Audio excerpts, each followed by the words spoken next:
સમાચાર સુરતથી મળી રહ્યા છે। પંડોળ રોડ પર પાણી ભરાઈ ગયા છે।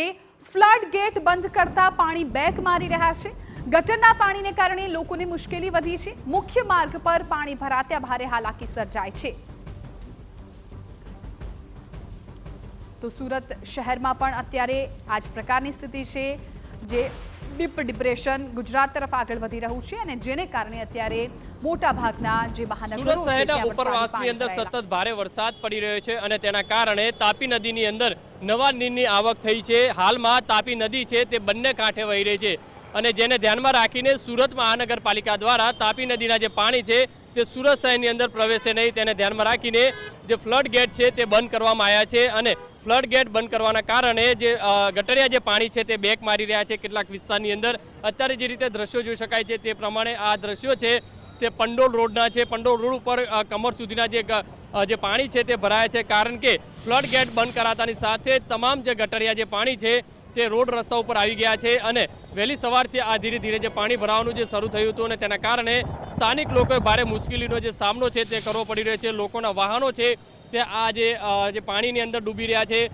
જે કહી શકાય અલગ અલગ વિસ્તારો જે છે, જે ચોક બજાર વિસ્તાર છે, પંડોળ વિસ્તાર છે, જે રીતે ગોટાલાનો વિસ્તાર છે, અલગ અલગ જે નીચાણવાળા જે તાપી નદીના કિનારાના જે વિસ્તારો છે ત્યાં પાણી ભરાવાની જે સ્થિતિ છે તે સર્જાયેલી છે। બીજી બાજુ મહત્વની વસ્તુ એ છે કે પાણી ભરાવાના કારણે જે ગંદકી જે થવાની પણ શક્યતા વ્યક્ત કરવામાં આવી રહી છે, કારણ કે રોગચાળો પણ ક્યાંક ને ક્યાંક જોવા મળે તો નવાય નહીં, કારણ કે જે ગટરિયા જે પૂર છે ઘણા સમયથી જો એક જગ્યાએ રહે તો તેના કારણે અનેક ગંદકીનો જે સામનો છે તે લોકોએ કરવો પડી રહ્યો છે। લોકોના દુકાન છે, ઘરની અંદર જે પાણી જોવા મળી રહ્યા છે, સામે જે દુકાનો છે તે દુકાનોની અંદર પણ જે ગટરિયા જે પાણી છે તે ઘૂસી ગયા છે।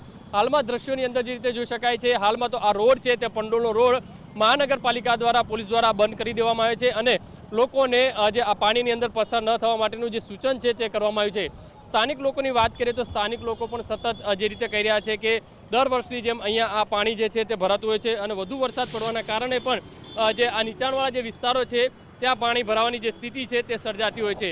ત્યારે જોવાનું રહ્યું કે મહાનગરપાલિકા દ્વારા જે નીચાણવાળા જે વિસ્તારો છે દર વર્ષે આ રીતની સમસ્યા હોય છે તેને નિકાલ કરવા માટે હવે કઈ રીતે પ્લાન કરશે।